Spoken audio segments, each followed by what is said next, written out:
আমরা উম্মাহ এক, আমাদের উৎস মানে এক অরিজিন থেকে আমরা এসেছি। সূরাতুল হুজরাতে আল্লাহ চমৎকার ভাবে বলেছেন, এবং এই আয়াতটা দিয়ে 2022 সালে ফিফা ওয়ার্ল্ড কাপ কাতারে শুরু হয়েছে। দেখেন কাতার কি স্মার্টলি গোটা বিশ্বকে এক উম্মার কনসেপ্ট দিয়েছে। সুবহানাল্লাহ পড়েন। সূরাতুল হুজরাতে আল্লাহ বলেন, ইয়া আইয়ুহান নাসু ইন্না خلقناكم من ذكر وأنثى وجعلناكم شعوبا وقبائل لتعارفوا إن أكرمكم عند الله أتقاكم إن الله عليم خبير।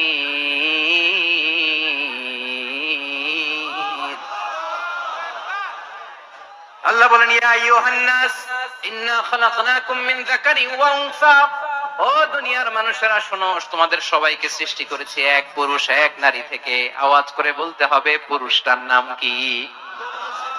এবার আওয়াজ করে বলুন, নারীটার নাম কি? মিন যাকারিন ওয়া উনসা, এক নারী এক পুরুষ থেকে তৈরি করেছি। যাতে যাতে দলে দলে তোমাদেরকে বিভক্ত করেছি, যাতে একে অপরের সাথে পরিচিত হতে পারো। So may you interact each other. বিভিন্ন দেশে বিভিন্ন দলে তোমাদেরকে বিভক্ত করেছে যাতে ইন্টারঅ্যাকশন হতে পারে, তাআরুফ হতে পারে। লিতাআরাফু, যাতে তাআরুফ হয়, পারস্পরিক পরিচিতি হয়। তাহলে আমাদের অরিজিন এক। এই আয়াতটা যে কত powerful. This verse addresses the entire human being. অনেক আয়াতে আল্লাহ বলে ইয়া আইয়ুহাল্লাযিনা আমানু, ওহে মুমিনরা। অনেক আয়াতে আল্লাহ বলে ওহে মুসল্লিরা, ওহে মুমিনরা, ওহে বিশ্বাসীরা। কিন্তু এখানে আল্লাহ মুমিন মুসল্লি আস্তিক নাস্তিক ভেদে সবাইকে একসাথে অ্যাড্রেস করেছেন। আল্লাহ বলেছেন ইয়া আইয়ুহান নাস, ওহে মানব সকল। He addresses the entire human being, regardless the colors, the races, the languages, the ethnicities, and reminded us we all from one origin. Allahu Akbar। আল্লাহ বলেন তোমাদের সবাইকে বানিয়েছি এক পিতা আদম, এক মাতা হাওয়া থেকে। দলে দলে গ্রামে গ্রামে ছড়িয়ে দিয়েছি যাতে করে তোমরা পরিচিত হতে পারো। আমি আল্লাহর কাছে তোমাদের কোন ধরনের আলাদা মর্যাদার কোন স্ট্যান্ডার্ড নাই, একটা ছাড়া। ইন্না আক্রামাকুম ইনদাল্লাহি আতকাকুম, আমার কাছে তার মর্যাদা সব চাইতে বেশি, যার হৃদয়ে তাকওয়া থাকবে বেশি। আল্লাহর কাছে ধনী গরিবের পার্থক্য নাই, লম্বা খাটোতে পার্থক্য নাই, আরব অনারবে পার্থক্য নাই। এই আয়াত নাজিল করে আল্লাহ তাআলা বিভেদের দেয়াল বা প্রাচীরকে ভেঙে গুড়িয়ে দিয়েছে। সবাই সমান, আমরা সবাই সমান, কোনো পার্থক্য নাই। তাহলে আমরা এক উম্মাহ। আওয়াজ করে বলতে হবে, আমরা কি? আমরা কয় উৎস থেকে এসেছি? এক উৎস। এবার আল্লাহ বললেন শুধু চাই না, বিশ্বনবী আমাদের শিখিয়ে দিলেন শুধু এক উম্মাহ না, শুধু এক উৎস না, তোমরা এক দেহ এক প্রাণ। আল্লাহু আকবার। এক দেহ এক প্রাণ বানানোর কথা না, বিশ্বনবীর কথা। বিশ্বনবী বলেন মাসালুল মুমিনিনা ফি তাওয়াদ্দিহিম ওয়া তাআতুফিহিম ওয়া তারাহুমিহিম মাসালুল জাসাদ। মুমিনের ভালোবাসা, সম্প্রীতি, ঔদার্যতা, এটা দৃষ্টান্ত কি? লাইক ওয়ান সিঙ্গেল বডি, একটা দেহের মতো সবাই। ইনিশতাকা মিনহু উদুন তাদাআলাহু সাইরুল জাসাদি বিসসাহরি ওয়াল হুম্মা। দেহের একটা অঙ্গ যদি ইনজুরড হয়, সারা দেহ যেমনি ব্যথা পায়, পেইন পায়, তেমনি গোটা বিশ্বের যেখানেই হোক মুসলিম আঘাত পেলে গোটা বিশ্বের সব মুসলিমের কলিজায় যে লাগে। ঠিক কি না? আরেক বর্ণনায় বিশ্বনবী বলেন আল মুসলিমুনা কা রাজুলিন ওয়াহিদ, ইয়ানি জাসাদিন ওয়াহিদ। পুরো মুসলিম হচ্ছে, উম্মাহ হচ্ছে এরকম এক দেহ। ইনিশতাকা আইনু ইশতাকা কুল্লু। চোখে ব্যথা লাগলে যেমনি সারাটা দেহ ব্যথা অনুভব করে, ইনিশতাকা রাসুহু ইশতাকা কুল্লু। মাথায় ইনজুরি হলে যেমনি সারা দেহে ব্যথা লাগে, গোটা বিশ্বের যেখানেই মুসলিম ব্যথা পাক, আক্রান্ত হোক, গোটা বিশ্বের সব মুসলমানের কলিজায় লাগে। ঠিক কিনা বলেন? আচ্ছা, আপনার চোখে ব্যথা, কোথায় ব্যথা? আপনার চোখে যেহেতু ব্যথা, সারা দেহে তো খুব আরাম লাগে, তাই না? আপনার প্রচন্ড মাথা ব্যথা মাঝে মাঝে হয় না আমার ভাইয়েরা? মাথা ব্যথা হয় না আপনাদের? প্রচন্ড মাথা ব্যথা, তো সারা দেহটা তো খুব আরামে আছে না? নাকি চোখে ব্যথা লাগলে, ইনজুরি হলে সারা দেহ সেই ব্যথা অনুভব করে? মাথায় ব্যথা হলে সারা দেহ সেই ব্যথা অনুভব করে কি করে না? ঠিক অনুরূপ ভাবে কাশ্মীরে আমার মুসলিম ভাইরা আক্রান্ত হলে আমাদের হৃদয়ে রক্তক্ষরণ হয় কি হয় না? ফিলিস্তিনে আমার ভাইদের উপর যখন বম্বিং হয় আমাদের চোখ বেয়ে দাবদার করে পানি ঝরে কি ঝরে না? আমার রোহিঙ্গা মুসলিম ভাইরা যখন কাঁদে তাদের সাথে আমরাও কাঁদি কিনা? কেন কাঁদি? কারণ এক দেহ। কথা বুঝে নাই? আওয়াজ করে বলেন এক দেহ। এই আপনাদের আওয়াজ, হ্যাঁ? ব্যাটারি ফিউজ হয়ে গেছে, পেকুয়ার পোলাপনদের গলায় আওয়াজ নাই।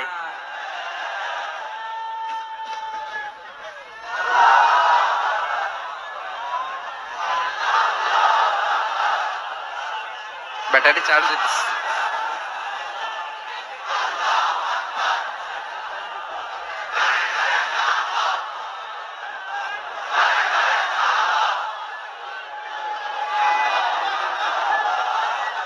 মাশাআল্লাহ মাশাআল্লাহ। না না না, ইয়ে হয় নাই, ফিউজ হয় নাই। ওই পিঙ্গলের বাসার মধ্যে তিল মারলে যা হয় এরকম হয়েছে আর কি। খেপায় তুলছে আমি। ওই যে ফিলিস্তিনের পতাকা উড়াচ্ছে। আমরা এই পেকুয়ার ময়দান থেকে ফিলিস্তিনের সাথে, আমার ভাইদের সাথে আমরা সংহতি প্রকাশ করছি। আমরা মুষ্টিবদ্ধ হাতকে উপরের দিকে করে আওয়াজ করে আমার সাথে সাথে পড়ুন, ফ্রি ফ্রি আল আকসা। একজন ভাই আমরা বাকি থাকবো না। হাত উঁচু করে প্যান্ডেলের সামনে পেছনে আকাশ বাতাস মুখরিত করে আওয়াজ করে পড়ুন, ফ্রি ফ্রি আল আকসা। আওয়াজ তুলে পড়ুন, free free Al Aqsa, free free Al Aqsa. Palestine will be free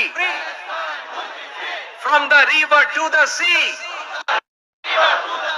Palestine will be free. Free free Al Aqsa. আল্লাহ আমার আল আকসা ভাইদেরকে মুক্ত করুক। মক্কা মদিনায় যে যেমনি আমরা নামাজ পড়ি ওই পবিত্র মসজিদের পাশে যেন আমরা নামাজ পড়তে পারি। আল্লাহ তৌফিক দাও। আওয়াজ তুলে হৃদয় থেকে আওয়াজ তুলে পড়ুন আমিন। আমরা এক উম্মাহ, এক উৎস থেকে এসেছি। আমরা এক দেহ। আমরা কি? এক দেহ এক প্রাণ। আওয়াজ করে বলুন, এক দেহ এক প্রাণ। তাহলে আমরা এক উম্মাহ, এক উৎস, এক দেহ এক প্রাণ। এবার বিশ্বনবী বলেন, তোমাদের মধ্যে সম্পর্কটা কেমন হবে জানো নাকি? বিশ্বনবী বললেন, সম্পর্কটা কেমন হবে মুমিন ভাইদের মধ্যে? সম্পর্ক কেমন শুনে নাও। আল মুমিনু লিল মুমিনি কাল বুনিয়ান, আল মুমিনু লিল মুমিনি কাল বুনিয়ান ইয়াশুদ্দু বাদুহু বাদা। মুমিনরা হলো বিশাল একটা দেয়ালের মতো, প্রাচীরের মতো, যাদের সম্পর্ক মজবুত সম্পর্ক, যাদের বন্ধন সুদৃঢ় বন্ধন, ইস্পাত কঠিন দেয়ালের মতো, সীসা ঢালা প্রাচীরের মতো আমাদের সম্পর্ক। পড়েন সুবহানাল্লাহ। হৃদয় ঠান্ডা লাগে না? আমি বলতে যেই তো আমার কলিজা ঠান্ডা হয়ে যাচ্ছে। আমরা যে ভাই ভাই, আমাদের সম্পর্কটা কেমন? বিষ্ণু বলেন, তোমাদের সম্পর্ক বড্ড মজবুত সম্পর্ক, তোমাদের বন্ধন বড় সুদৃঢ় বন্ধন। এটা ইস্পাত কঠিন দেয়ালের মতো, সীসা ঢালা প্রাচীরের মতো। সীসা ঢালা প্রাচীরের মতো তোমাদের বন্ধন। একটা দেয়াল প্রাচীর যেমনি একটা part, one part strengthen the other part, তেমনি আমরা এক পার্ট আরেক পার্টকে হেল্প করি, সহযোগিতার হাত বাড়িয়ে দেই। বিশ্বনবী সবশেষ একটা উদাহরণ দিলেন। উদাহরণ কি দিলেন? ওয়াশাব্বাকা বাইনা আসাবিহি। আমার আঙ্গুলগুলো দেখতেছেন? এদিকে কয় আঙ্গুল? এদিকে কয় আঙ্গুল? মোট কয় আঙ্গুল? বিশ্বনবী বলেন, ওয়াশাব্বাকা বাইনা আসাবিহি। এই ডান হাতের 5 আঙ্গুল বাম হাতের 5 আঙ্গুলের ভিতরে সবাই এরকম ঢুকান তো, ঢুকা এরকম চাপ মারেন। এবার দেখেন মজবুত কিনা। সুবহানাল্লাহ পড়বেন না? বিশ্বনবী বললেন, ডান হাতের 5 আঙ্গুল বা হাতের 5 আঙ্গুলের মধ্যে ঢুকিয়ে দিলে যেমন শক্ত আর মজবুত, মুমিন ভাইদের মধ্যে সম্পর্ক এমন মজবুত। পড়েন সুবহানাল্লাহ। এরকম 5 আঙ্গুল ঢুকিয়ে এরকম শক্ত করেন, এরকম মজবুত। আল মুমিনু লিল মুমিনি কাল বুনিয়ান ইয়াশুদ্দু বা'দুহু বা'দা ওয়া শাব্বাকা বাইনা আসাবিহি। তাহলে আমরা এক উম্মাহ, আমরা এক উৎস থেকে এসেছি, আমরা এক দেহ এক প্রাণ, আমাদের সম্পর্ক বড় মজবুত। এবার আল্লাহরে বললাম, আল্লাহ আমাদের সম্পর্কটার একটা নাম দিয়া দেন। আমাদের এই চমৎকার সম্পর্কের একটা নাম থাকার দরকার আছে না নাই? রব্বুল আলামিন আমাদের সম্পর্কের একটা চমৎকার নাম দিলেন, নামটা হচ্ছে ভাই ভাই সম্পর্ক। কি সম্পর্ক? ফিল করে না, এই জন্য মুখ দিয়ে বেরোয় না। ভাই ভাই, আমরা কি একে অপরের কি? তো ভাইয়ের যে তুমি ঢিল মারলা একটু আগে, একটু আগে যে ঢিল মারলা, পানি মারলা, আল্লাহ আমাদেরকে তুমি মাফ করো। আমরা ভাই ভাই, কিন্তু তাবলীগের দাওয়াতের কাজ করতে যে এক ভাইয়ের হাতে আরেক ভাই খুন হয়, এমন নজির এই দেশে আছে না নাই? কি করে পারলে তুমি? হ্যাঁ, দিনের প্রচার করতে যে তোমার ভাইয়ের রক্তে তুমি হাত রাঙালে কি করে? আমাদের সম্পর্কের নাম দিয়েছে আল্লাহ তাআলা ভাই ভাই। আমরা বললাম আল্লাহ আমরা এক উৎসব, এক উম্মত, এক দেহ, এক প্রাণ, আমাদের সম্পর্কের একটা নাম দিয়ে দেন। রব্বুল আলামিন বললেন ইন্নামাল মুমিনুনা ইখওয়াতুন ফাসলিহু বাইনা আখাওয়াইকুম ওয়াত্তাকুল্লাহ লাআল্লাকুম তুরহামুন। নিশ্চয়ই মুমিনরা হলো ভাই ভাই, নিশ্চয়ই তোমরা মুমিনরা ভাই ভাই, তোমাদের সম্পর্কের নাম তোমরা পরস্পর ভাই ভাই। এই ভাই ভাইয়ের মধ্যে যদি বিরোধ লাগে তাহলে আপোষ মীমাংসা করে দাও, শান্তি সমঝোতা করে দাও। আল্লাহকে ভয় করো, রহমত নাজিল করবে কে? ভাই ভাইয়ের মধ্যে যদি বিরোধ হয় কি করবেন? আরো লাগাই দিবেন নাকি? হ্যাঁ, মাশাআল্লাহ, মিটাই দিব। তোমরা ভাই ভাই, ভাই ভাই বিরোধ হলে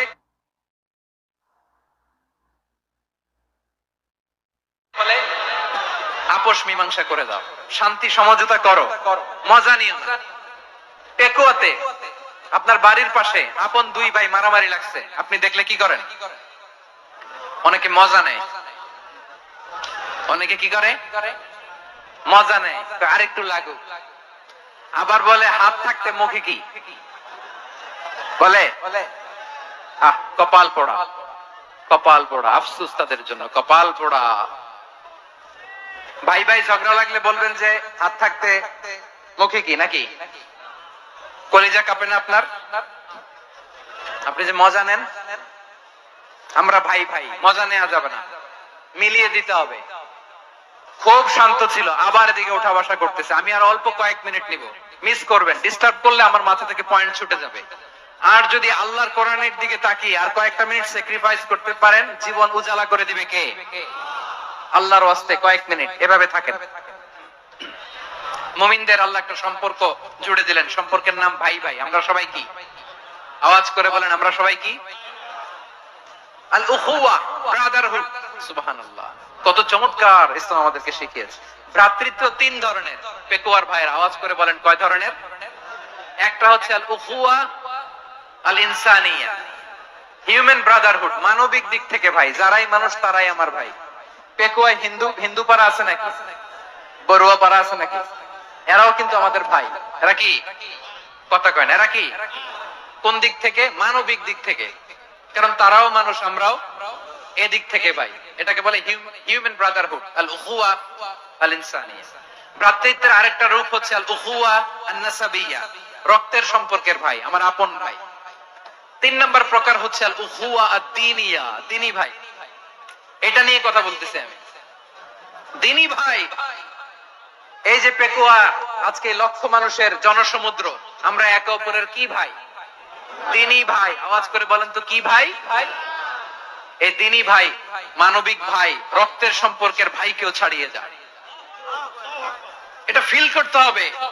পেকুয়ার জেনজি, এই আমার দ্বীনি ভ্রাতৃত্ববোধ। ফিলিস্তিনে বোমা ফুটলে যে আমি তাহাজ্জুদের জায়নামাজে কাঁদি, কাশ্মীরের ভাইরা আক্রান্ত হলে যে আমার বুক ফেটে কান্না আসে, কারণ আমরা দ্বীনি ভাই। আমরা কি ভাই? দ্বীনি ভাই। সম্পর্কের দিক থেকে এটা সবচেয়ে মজবুত, এটা আমাদেরকে ফিল করতে হবে। সম্পর্কের দিক থেকে এটা কি? সবচেয়ে মজবুত, দ্বীনি ভাই। বদরের প্রান্তর, এদিকে কোরাইশরা, এদিকে মুসলিমেরা। কোরাইশের মধ্যে, কোরাইশ গোষ্ঠীর মধ্যে অনেকে আছে বাবা, তার কলিজার টুকরা ছেলে মুসলিম সেনাবাহিনীর এদিকে দাঁড়ানো, মুখোমুখি দুইটা ব্যাটালিয়ন সেনাবাহিনী, কোরাইশদের বাহিনী, মুসলিম বাহিনী। কোরাইশদের এখানে বাবা, এখানে ছেলে। কোরাইশদের এখানে ছেলে, এখানে বাবা। ইসলাম তাদেরকে পৃথক করেছে। আর মুসলিম সেনাবাহিনীর মধ্যে কেউ কাউরে চিনে না, কেউ আনসার, কেউ মুহাজির, কেউ ছোট, কেউ বড়, কেউ দাস, কেউ মালিক, সব মিলেমিশে একাকার। কিসে তাদেরকে আবদ্ধ করলো? এই দ্বীনি ভ্রাতৃত্ব। চিল্লায় বলো ঠিক কিনা? এজন্য আল্লাহ বলেন ইন্নামাল মুমিনুনা ইখওয়াতুন ফাসলিহু বাইনা আখাওয়াইকুম ওয়াত্তাকুল্লাহা লাআল্লাকুম তুরহামুন। খবরদার শুনে রেখো, তোমরা মুমিনরা হলো ভাই ভাই। পেকুয়ার ভাইরা আওয়াজ করে বলো আমরা কি? আরো জোরে বলো আমাদের সম্পর্ক কি? ভাই ভাই সম্পর্ক। ফাসলিহু বাইনা আখাওয়াইকুম, যদি ভাইয়ে ভাইয়ে বিরোধ হয় মজা নিও না। মুখ থাকতে হাত থাকতে মুখে কি এমন মন্তব্য করো না, আরো লাগিয়ে দিতে যেও না। মিলিয়ে দাও, শান্তি সমঝোতা করে দাও, কারণ তোমরা সবাই হলে দ্বীনি ভাই। আমরা কি দ্বীনি ভাই? মিলিয়ে দিবেন। আমার পেকুয়ার ভাইয়েরা, দুইজন ঝগড়া লাগলে মিলিয়ে দিলে যে কত সওয়াব, এটা আমরা অনেকে জানি না। দুইজন ঝগড়া লাগছে, আচ্ছা আপনাদের কোথাও এলাকায় আগুন লাগলে আপনারা কি ঢালেন? পানি। অনেকে ওই জায়গায় তেল ঢালে। এরকম ডাকাইতে আছে না নাই? আগুন নিভানোর জন্য ঢালতে হবে কি? একদল এখানে কি ঢালে? আল্লাহ তাআলা এরকম মাইন্ডসেটের মানসিকতার হওয়া থেকে আমাদেরকে তুমি বাঁচাও। ঝগড়া লাগলে মিলিয়ে দিবেন। কি করবেন? তিন জায়গায় প্রয়োজনে মিথ্যা বলা যায়। কয় জায়গায় মিথ্যা বলতে? তাওরিয়া, মানে কথা একটু ঘুরিয়ে বলবেন। এক নাম্বার, আপনার ওয়াইফকে খুশি করার জন্য। সে একটু এরকম না বলে একটু কৌশল করে বললে খুশি হবে, ওটা বলা যায়। দুই নাম্বার, জীবন মরণের ব্যাপার, জান বাঁচানোর জন্য একটু কৌশল করে ঘুরিয়ে বললেন, এটা জায়েজ। তিন নাম্বার, দুইজন ঝগড়া লাগছে তাদেরকে মিলিয়ে দেওয়ার জন্য কৌশল করে একটু মিথ্যা বলা, ঘুরিয়ে বলা যায়। দুইজনের মধ্যে দেখলেন যে সম্পর্ক খারাপ, একজনরে বললেন ভাই, সে তো ওই দিন আপনার ব্যাপারে অনেক প্রশংসা। কি আমার ব্যাপারে প্রশংসা? তার সাথে তো আমার মারাত্মক সম্পর্ক। কি বললো? এই বললো আপনি নাকি এই করছেন ওই করছেন, অনেক প্রশংসা। লোকটার মন খুশি হয়ে যাবে তার ব্যাপারে, ঠিক কিনা? আবার তার সাথে যার ঝগড়া, ওরে যে বলবেন ভাই ওই দিন তো সে আপনার অনেক অ্যাপ্রিসিয়েশন করলো, অনেক। সে তো অবাক, কি রে বলে কি? আমার এই যে দুইজনের ব্যাপারে দুইজনের একটু ভালো ভালো কথা বলে দিচ্ছেন, একদিন দেখবেন রাস্তা দিয়ে হাঁটার সময় একে অপরকে সালাম দিয়ে ফেলছে, সালাম দিয়ে বুকে জড়ায় ধরছে, আছে না নাই? আবার মেলমিশ হয়ে গেছে। এটা আমাদের স্বভাব হইলো, দুই প্রতিবেশী যদি একসাথে বসে একসাথে হাঁটে, দূর থেকে দেখলে আমাদের জ্বলে, আছে না নাই? ঘটনা কি? এই দুইটার মধ্যে এত মিলকে, এই দুইটার মধ্যে গিরিঙ্গি লাগানো যায় কিভাবে? হ্যাঁ, বন্ধুত্ব ফ্রেন্ডশিপ নষ্ট করা যায় কিভাবে? এরকম মানসিকতা সবার না, আমাদের অনেকের মধ্যে আছে না নাই? আল্লাহর কাছে তওবা করেন এই মানসিকতার যেন আমরা না হই। আমরা মিলিয়ে দিব। কানগুলো খরগোশের কানের মতো খাড়া করে শুনুন পেকুয়ার ভাইরা। বিশ্বনবী বলেন, আলা উখবিরুকুম বিআফদাল দারাজা, আলা উখবিরুকুম বিআফদাল মিন দারাজাতিস সিয়ামি ওয়াস সালাতি ওয়াস সাদাকা। হে আমার উম্মতেরা, নামাজ, রোজা, দান, দেখেন নামাজ, রোজা, দানের চেয়েও বড় কোন শ্রেষ্ঠ ইবাদতের কথা আমি কি তোমাদের বলবো না? সাহাবারা তো অবাক, বলে কি নামাজের চেয়ে বড় ইবাদত, রোজার চেয়ে বড়, দান করার চেয়ে বড় ইবাদত? সাহাবীরা বললেন বালা ইয়া রাসূলুল্লাহ, নবী বলেন, বিশ্বনবী বললেন নামাজের চেয়েও বড়, রোজার চেয়েও বড়, যাকাতের চেয়েও বড়, সাদাকার চেয়েও বড় একটা ইবাদত আছে, আমি কি তোমাদের বলবো না? সাহাবারা বললেন ইয়া রাসূলুল্লাহ, বালা অবশ্যই বলবেন, সেটা কি? বিশ্বনবী বললেন ইসলাহু যাতিল বাইন। দুইজন যখন ঝগড়া লেগেছে, তোমার দুই ভাই যখন ঝগড়া লেগেছে, এই দুইজনের মধ্যে বিরোধ মিটিয়ে মীমাংসা করে দেয়া হচ্ছে সবচাইতে সেরা কাজ। দুইজন ঝগড়া লাগছে, ইসলাহু যাতিল বাইন, দুইজনের মধ্যে মিলিয়ে দেয়া, এটা নামাজ, রোজা, সাদাকার চেয়ে বেশি সওয়াব। সুবহানাল্লাহ। এত আস্তে, হ্যাঁ? ওয়াত্তাকুল্লাহ ওয়া আসলিহু যাতা বাইনিকুম, সূরা আনফাল। আল্লাহ বলেন আল্লাহরে ভয় করো, ঝগড়া লাগলে মজা নিও না। ওয়াত্তাকুল্লাহ, আল্লাহরে ভয় করো। ফাসলিহু যাতা বাইনিকুম, মিলিয়ে দিও। তাহলে আমরা মিলায়ে দিব। রাজি আছেন তো? তাহলে আমরা এক উম্মাহ, এক উৎস থেকে এসেছি, এক দেহ এক প্রাণ। আমাদের সম্পর্ক বড় মজবুত, সীসাডালা প্রাচীরের মতো, কেউ টলাতে পারে না, কেউ ভাঙতে পারে না, ঠিক কিনা? আবার আমাদের সম্পর্ক হলো ভাই ভাই। আমরা ঐক্যবদ্ধ থাকার জন্য দুনিয়ায় এসেছি। কেমন করে ঐক্যবদ্ধ থাকতে হয় দুনিয়াবাসীর শেখানোর জন্য এসেছি। আল্লাহ বলেন, ও নবী, শুধু মুসলমানের মধ্যেই ঐক্য করলে হবে না, প্রয়োজনে ইহুদি নাসারাদের সাথে ঐক্য গড়ে তোলো। কথা শুনতেছেন? প্রয়োজনে আহলে কিতাবদের সাথে ঐক্যবদ্ধ হওয়ার আদেশ দিয়েছে কে? সবাই বলতে হবে, আওয়াজ করে বলেন। আহলে কিতাব ইহুদি নাসারাদের সাথেও প্রয়োজনে ঐক্যবদ্ধ হওয়ার ঘোষণা দিয়েছে কে? বিশ্বনবী মক্কা থেকে মদিনায় হিজরত করতে গেছেন, ওখানে ইহুদিদের সাথেও কোয়ালিশন করেছেন। সুবহানাল্লাহ পড়বেন না? বনু কাইনুকা, বনু নাদির, বনু কুরাইজা, এই তিনটা দলের সাথে বিশ্বনবী কোয়ালিশন করেছেন একসাথে। কিন্তু তাদের বিশ্বাসঘাতকতার কারণেই তারা বহিষ্কৃত হয়েছে মদিনা থেকে। বিশ্বনবীর এখানে কোনো দোষ নাই, বিশ্বনবী ঐক্যবদ্ধ হতে চেয়েছেন।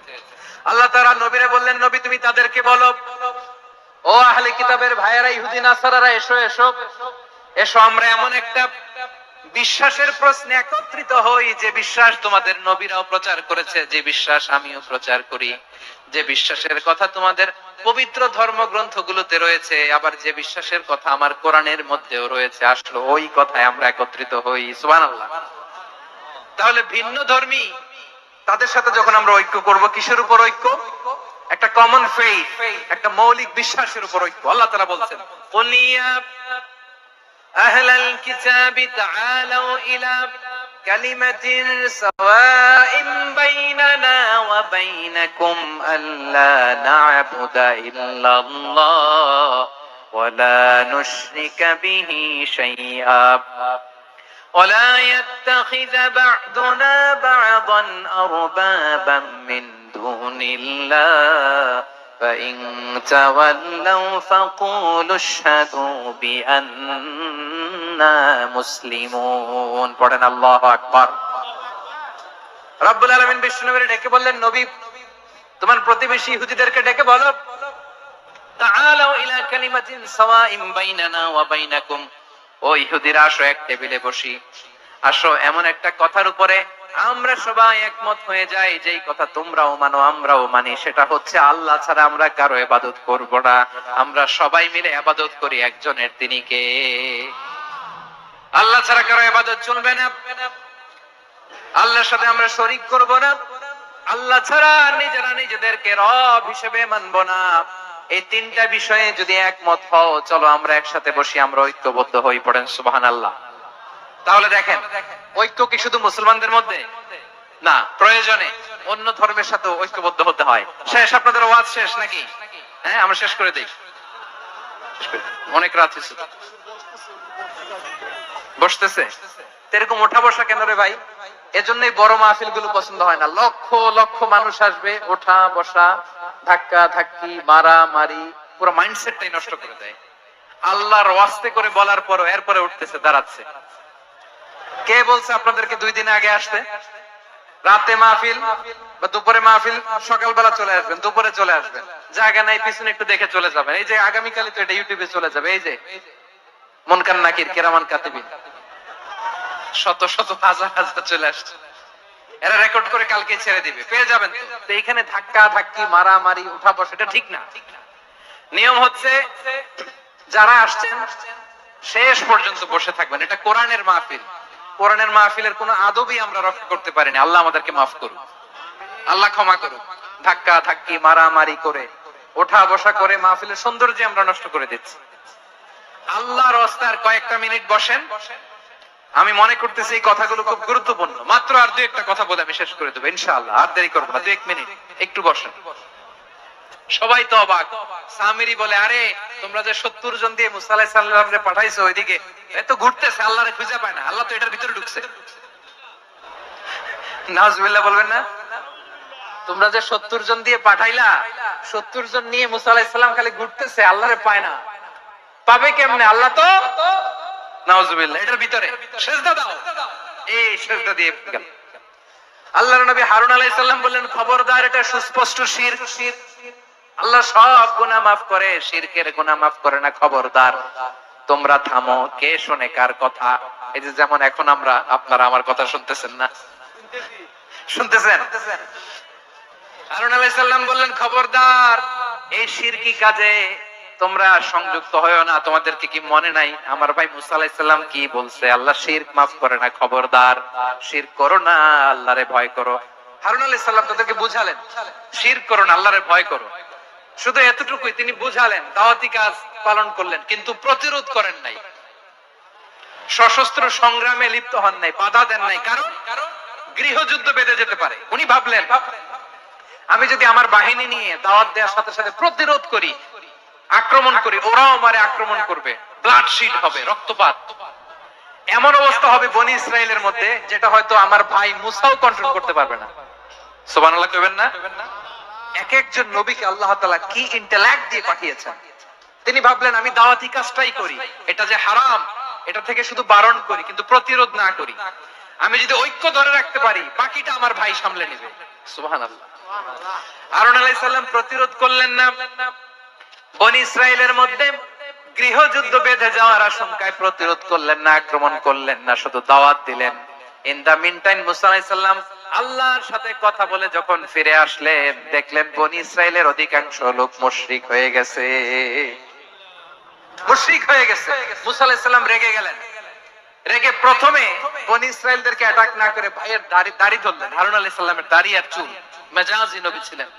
হারুন তুমি কি করলা? তোমারে কি দায়িত্ব দিয়ে গেলাম, তুমি কি করলা? তুমি থাকতে বনি ইসরাইল কেমন করে শিরকের কাজে নিমজ্জিত হয়ে যায়? সাইয়েদনা হারুন আলাইহিস সালাম বললেন ইন্নী, কোরআন সাক্ষী, কোরআন থেকে কোট করছি, ইন্নী خشيت أن تقول فرقت بين بني إسرائيل ولم ترقب قولي। ও আমার ভাই, আমার দাড়ি ধরবেন না, আমার মারবেন না। আমি ভয় করেছি, আমি ভয় পেয়েছি, না জানি আপনি বলেন তুমি কেন খশিতু আন তাকুলা ফাররাকতা বাইনা বানি ইসরাইল, আপনি এসে আমারে যদি বলেন তুমি কেন ঐক্য ধরে রাখলে না, কেন মারামারি হলো, কেন রক্তপাত হলো, তোমারে কি এই দায়িত্ব আমি দিয়ে দিয়েছিলাম? আমার কথার দিকে কি তুমি ভ্রুক্ষেপ করো নাই? আমি যে বলছি তাওহীদের বাণী প্রচার করবা আর ঐক্য ধরে রাখবা, আমার কথা কি শুনো নাই? আপনি আমারে ধমকাবেন, এই জন্য আমি প্রতিরোধ করি নাই, আক্রমণ করি নাই, গৃহযুদ্ধ আটকানোর জন্য, কিন্তু আমি দাওয়াত দিয়েছি। সুবহানাল্লাহ পড়েন। ঐক্য ধরে রেখেছেন। মুসা আলাইহিস সালাম মুহূর্তেই সামিরীকে আক্রমণ করলেন, অ্যাটাক করলেন, শাস্তি দিলেন। মুহূর্তেই ওই গোবৎস গরুর বাছুরকে ভেঙে চুড়ে মেসাকার করে সাগরের মধ্যে ভাসিয়ে দিলেন। পুরো বনি ইসরাইলকে আবার তাওহীদের উপর প্রতিষ্ঠিত করলেন। পড়েন সুবহানাল্লাহ। এই ঘটনা থেকে শিক্ষা কি? শিক্ষা হচ্ছে আপনি শিরকের আড্ডাখানা দেখলেও বৃহৎ স্বার্থে তাওহীদের দাওয়াত দিবেন, প্রয়োজনে আপনি ঐক্য নষ্ট করবেন না। সুবহানাল্লাহ পড়বেন না? তাহলে ঐক্যের গুরুত্ব বেশি না কম? বলেন, আওয়াজ করে বলেন। ওয়াতাসিমু বিহাবলিল্লাহি জামিআ, আল্লাহর রশিকে আঁকড়ে ধরো। ওয়ালা তাফাররাকু, তোমরা বিচ্ছিন্ন হয়ো না। পেকুয়ার ভাইরা আওয়াজ করে বলেন তো আদেশটা কার? এখন বলেন আমাদের ঐক্যবদ্ধ জীবনের দরকার আছে না নাই? এই যে ডক্টর মোহাম্মদ ইউনূস আমাদের লিডার, উনি যে আমাদেরকে জাতীয় ঐক্যের আহ্বান জানিয়েছে, ওনার আহ্বানে আমাদের সাড়া দেওয়ার দরকার আছে না নাই? রাজনীতিবিদদের যে ডাকছে খুশি লাগে না আপনার? আলেমদের ডাকছে খুশি লাগে নাই? আলহামদুলিল্লাহ বলবেন না? আলহামদুলিল্লাহ, সবাইকে ডেকেছে, ঐক্যবদ্ধ করেছে। আমরা ঐক্যবদ্ধ থাকতে চাই, আমরা ঐক্যবদ্ধ জীবন চাই, আমরা আর কাদা ছড়াছড়ি করতে চাই না। রাজি আছেন সবাই? এখন আমরা যদি ঐক্য নষ্ট করি আমাদের কি কি সমস্যা, কি ক্ষতি, কি কুফল? অনৈক্যের কুফল কি? কয়েকটা কুফলের কথা বলে শেষ করব। প্রিয় ভাইরা, what are the drawbacks and disadvantages of division, social and political division in the society, disunity? আমরা যদি বিচ্ছিন্ন হই, একে অপরের যদি মারামারি করি, একজন যদি আরেকজনের কাফের ফতোয়া দেয়, আমাদের কি ক্ষতি? শুনবেন? কথা কয় না, শুনবেন? এক নাম্বার ক্ষতি হচ্ছে আমরা যদি বিচ্ছিন্ন হই আমাদের শক্তি কমে যাবে, আমাদের পাওয়ার আমরা হারাবো। আমাদের কি হারাবো? পাওয়ার। মনে রাখবেন, যখন আমি একা থাকি তখন আমি ব্যক্তি, যখন আমরা সবাই মিলি তখন আমরা শক্তি। এই শক্তি নিয়ে আমাদের সামনে এগিয়ে যাওয়ার দরকার আছে না নাই? তাহলে আমরা যদি বিরোধে নিজেরা বিরোধে লিপ্ত হই, আমাদের ক্ষমতা, পাওয়ার ছুটে যাবে। আমরা এই পাওয়ার হারাতে চাই না, ঠিক কিনা বলেন? রব্বুল আলামিন ঠিক তাই বললেন। রব্বুল আলামিন বললেন খবরদার وَأَطِيعُوا اللَّهَ وَرَسُولَهُ وَلَا تَنَازَعُوا فَتَفْشَلُوا وَتَذْهَبَ رِيحُكُمْ وَاصْبِرُوا إِنَّ اللَّهَ مَعَ الصَّابِرِينَ। আল্লাহর আনুগত্য করো, নবীর আনুগত্য করো, কিন্তু খবরদার নিজেরা বিরোধে লিপ্ত হয়ো না, নিজেরা মারামারি করো না, তাহলে তোমাদের শক্তি কমায় দিবে কে? ফাতাফশালু, তোমরা সাহস হারাবা, ওয়া তাযহাবা রিহুকুম, তোমাদের শক্তি কমে যাবে, পাওয়ার কমে যাবে। তাহলে আমরা যদি নিজেরা মারামারি করি, আমরা নিজেরা যদি বিচ্ছিন্নতায় লিপ্ত হই, আমরা যদি মতানৈক্য করি, তাহলে আমাদের শক্তি কমে যাবে, ঠিক কিনা? আমরা শক্তি কমাবো। আচ্ছা, ছোট্ট একটা বাঁশের কঞ্চি যদি আপনারে দেয়, পায়ের মধ্যে ধাক্কা দিয়ে ভাঙতে পারবেন না? এরকম বাঁশের কঞ্চি যদি 20টা একসাথে জোড়া লাগায় দেয়, ভাঙতে পারবেন? কথা বুঝে নাই মনে হয়। চিকন একটা বাঁশের কঞ্চি দিলে ভাঙা যাবে না? এই এরকম চিকনই 20টা বাঁশের কঞ্চি একসাথে লাগাই দিলে ভাঙতে পারবেন? কারণ যখন আমি একা থাকি তখন আমি ব্যক্তি, যখন আমরা সবাই মিলি তখন আমরা শক্তি। আমরা যেন শক্তি না হারাই। আমরা বিরোধে লিপ্ত হলে আমাদের শক্তি কমে যাবে। এই হচ্ছে 1 নম্বর ডিসঅ্যাডভান্টেজ। 2 নম্বর ডিসঅ্যাডভান্টেজ হচ্ছে আমরা নিজেরা বিরোধে লিপ্ত হলে অন্যরা আমাদের মাথায় কাঁঠাল ভেঙে খাইতে সুবিধা হয়। কথা বোঝেন নাই? আমরা যদি বিরোধে লিপ্ত হই তাহলে পরাশক্তিগুলোর সুবিধা, তখন আমাদের কাউকে দিতে হবে ট্রানজিট, কাউকে দিতে হবে সেন্ট মার্টিন, ঠিক নয়? আমার প্রতিবেশী বন্ধু রাষ্ট্রকে বলবো আপনারা এটা করবেন না, এটা করবেন না, আমরা শান্তিতে আছি, আপনারাও শান্তিতে থাকেন, আমাদেরকেও শান্তিতে থাকতে দেন। এই যে চিটাগাং এর অ্যাডভোকেট আলিফ হত্যাকাণ্ডে গোটা বাংলাদেশ আমরা ধৈর্যের পরাকাষ্ঠা দেখিয়েছে, চিল্লায় বলেন ঠিক কিনা? আমাদের নেতা আমাদেরকে ডেকেছে, আমরা শান্ত থেকেছি, আমরা শান্ত থাকতে চাই, আমরা ঐক্যবদ্ধ থাকতে চাই, যে কোনো ষড়যন্ত্র রুখে দেওয়ার জন্য ঐক্যবদ্ধ প্রচেষ্টার কোনো বিকল্প নাই। তাই আজকের আলোচনার ছোট্ট একটা টপিক আমি শিরোনাম ঠিক করেছি, আমাদের জীবনে, সমাজ জীবনে, ধর্মীয় জীবনে, রাষ্ট্রীয় জীবনে ঐক্যবদ্ধ থাকার গুরুত্ব। এবার আওয়াজ করে পেকুয়ার ভাইয়েরা বলেন, আমরা ঐক্যবদ্ধ জীবন যাপন করতে চাই কি চাই না? আল্লাহ তাআলা সে নির্দেশনাই দিচ্ছেন।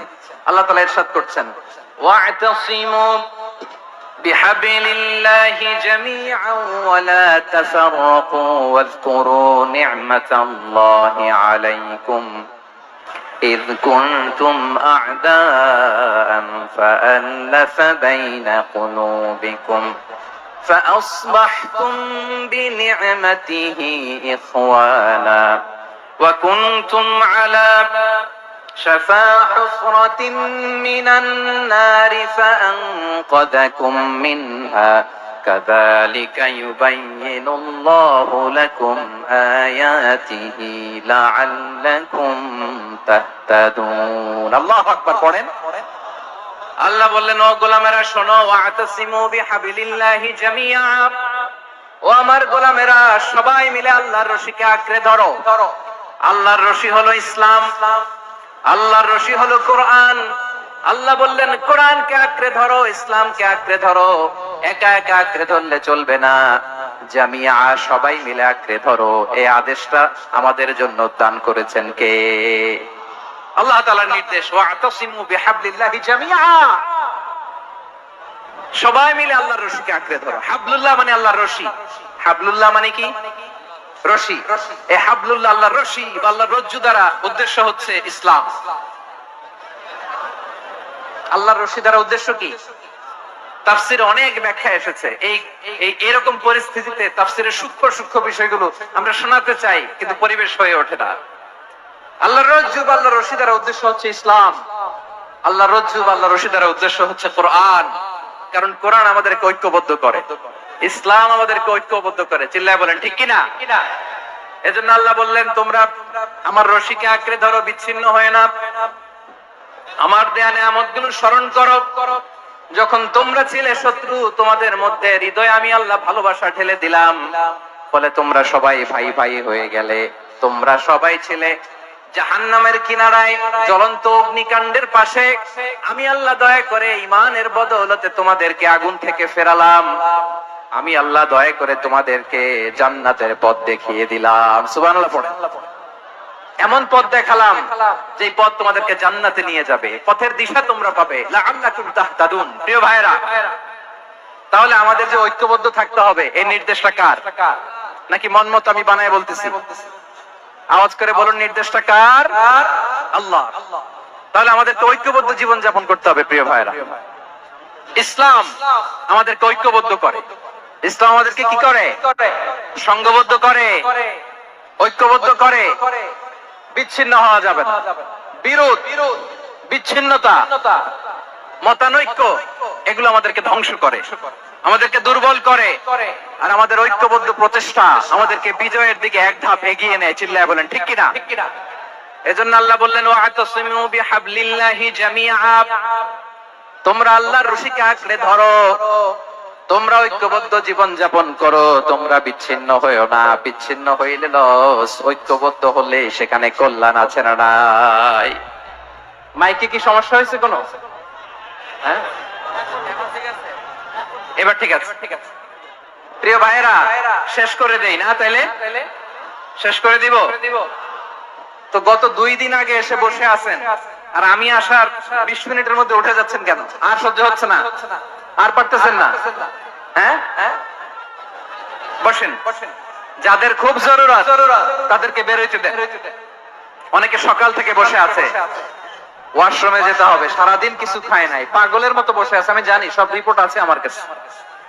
মেহেরবানি করে বিশৃঙ্খলা করবেন আল্লাহর ওয়াস্তে, আল্লাহর ওয়াস্তে। যাদের কষ্ট হচ্ছে বের হয়ে যান। আরো কয়েক মিনিট কথা বলে আমরা শেষ করব। আল্লাহর ওয়াস্তে, আল্লাহর ওয়াস্তে বলার পরেও এরকম বিশৃঙ্খলা করা মোটেও কাম্য নয় প্রিয় ভাইয়েরা। আল্লাহর ওয়াস্তে, এই শব্দটা কতবার ইউজ করেছি আমি, আল্লাহর ওয়াস্তে। আপনার বুক কাঁপে না? হ্যাঁ, ভয় হয় না আল্লাহর? একটু থামেন, একটু থামেন, মেহেরবানি করে, মেহেরবানি করে। এই তো, হ্যাঁ, মাশাআল্লাহ। আল্লাহর ওয়াস্তে প্রিয় ভাইয়েরা, ঐক্যবদ্ধ হতে হবে আমাদেরকে। আদেশটা কার? একটু আওয়াজ করবেন। ঐক্যবদ্ধ জীবন যাপন করতে হবে। আদেশটা কার? আমাদের আগে যে সমস্ত জাতিগোষ্ঠী ধ্বংস হয়েছে বিভেদের কারণে হয়েছে। বিশ্বনবী বলেন, বুখারীর বর্ণনা, ফা ইন্নামা আহলাকাল্লাযীনা মিন ক্বাবলিকুম কাসরাতু মাসাইলিহিম ওয়া ইখতিলাফুহুম আলা আমবিয়াইহিম। তোমাদের আগে ইহুদি নাসারারা যারা ধ্বংস হয়েছে, আমার গজবে উপনীত হয়েছে, 2টা কারণ ছিল। নাম্বার 1, কাসরাতু মাসাইলিহিম, বেশি প্রশ্ন করত, প্রয়োজনে অপ্রয়োজনে।